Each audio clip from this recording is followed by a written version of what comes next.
O mês de setembro na psicologia é alusivo ao Setembro Amarelo, mês de prevenção ao comportamento de ação suicida.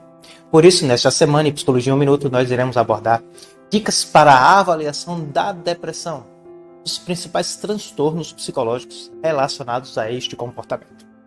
Em primeiro lugar, vamos destacar que não existem testes psicológicos para diagnóstico da depressão.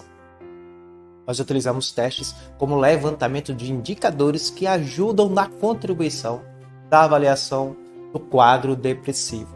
Para avaliar a depressão, além de nos atermos à aplicação de como os testes psicológicos, precisamos focar numa boa anamnese, entrevistas diagnósticas e levantamento de quadros sintomáticos e comportamentos disfuncionais comuns em pacientes com quadro depressivo. Cabe destacar que o humor deprimido e transtorno depressivo não são sinônimos. Nem todo paciente, nem toda pessoa com humor triste, com humor depressivo está com um quadro de transtorno da depressão. Por isso, é importante que você, psicólogo e psicólogo, entenda os principais grupos de sintomas relacionados a um transtorno do humor depressivo. Segundo Thompson, existem 7 grupos de sintomas. São eles: sintomas cognitivos, que incluem a desesperança, a ideação de culpa e pensamentos automáticos negativos. Os sintomas de humor, que incluem tristeza, a perda de interesse e prazer nas coisas e choro constante. A ansiedade, que inclui inclusive a angústia. Os sintomas vegetativos ou somáticos, como alteração do sono, alteração do apetite, entre outros. A irritabilidade, que é muito comum em quadros depressivos. Os sintomas sociais, como a apatia, a necessidade de isolamento e dificuldades de desempenhos cognitivos e até mesmo os relacionamentos interpessoais.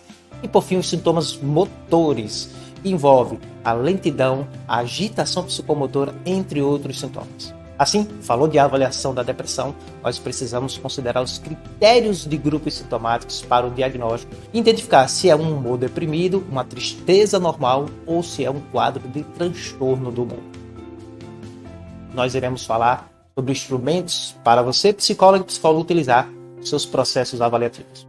Lembrando que os sintomas relacionados à depressão envolvem sintomas cognitivos, sintomas sociais, sintomas somáticos, sintomas da ansiedade e irritabilidade e sintomas vegetativos.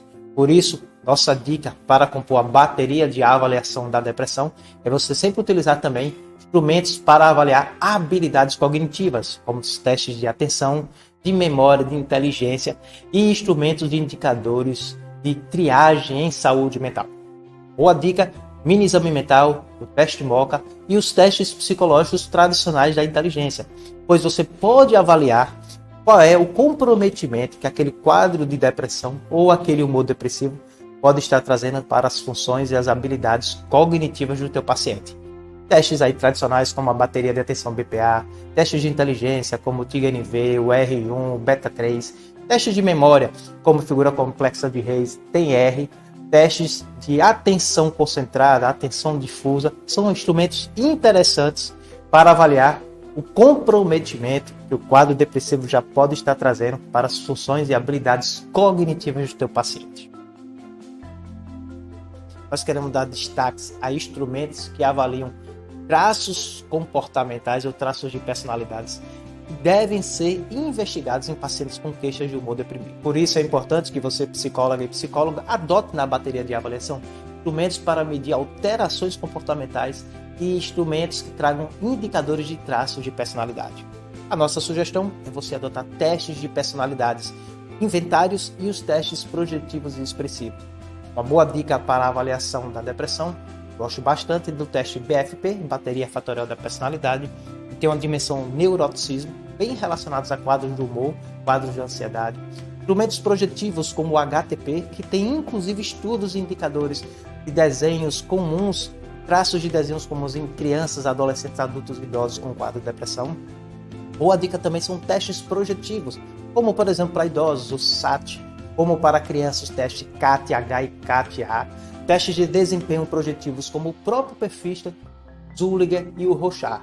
São instrumentos que têm estudos e indicadores relacionados a traços comuns de pacientes com quadro depressivo. Não poderíamos deixar de destacar na bateria de avaliação psicológica os testes voltados especificamente para medir intensidade do humor depressivo, são importantíssimos para a avaliação, o acompanhamento, inclusive do manejo terapêutico com esses pacientes. Então, queremos dar destaque a 3 instrumentos para a avaliação da intensidade do humor depressivo. O primeiro dele, muito conhecido, é o teste BDI-2, que é o Inventário de Depressão de Beck na sua segunda versão. Excelente instrumento que, além de avaliar a intensidade do humor depressivo nas últimas 2 semanas, dando uma classificação de intensidade que vai de leve a grave, você pode, através das questões, explorar qualitativamente o quadro sintomático do teu paciente, do teu cliente. Outra sugestão é a escala EBA-DEP, que tem 3 versões: EBA-DEP para adulto, EBA-DEP para crianças e adolescentes e a EBA-DEP para idosos. Também com foco em avaliar o quadro de intensidade dos sintomas do teu paciente, mas que através das questões permite que você, psicólogo e psicólogo, faça uma exploração qualitativa como aqueles sintomas têm se apresentado, comprometimentos nas diversas áreas ou contextos da vida do teu paciente e teu cliente. Também podemos destacar a escala EPD, Escala de Pensamento Depressivos, que tem como foco investigar e identificar a qualidade dos pensamentos depressivos distorcidos do teu paciente e cliente. Gostou do programa? Deixa a tua curtida, deixa as tuas sugestões, inscreva-se no nosso canal e acompanhe a nossa programação semanal. Até a próxima semana com mais Psicologia 1 Minuto, com dicas de até 1 minuto em 5 vídeos durante a semana.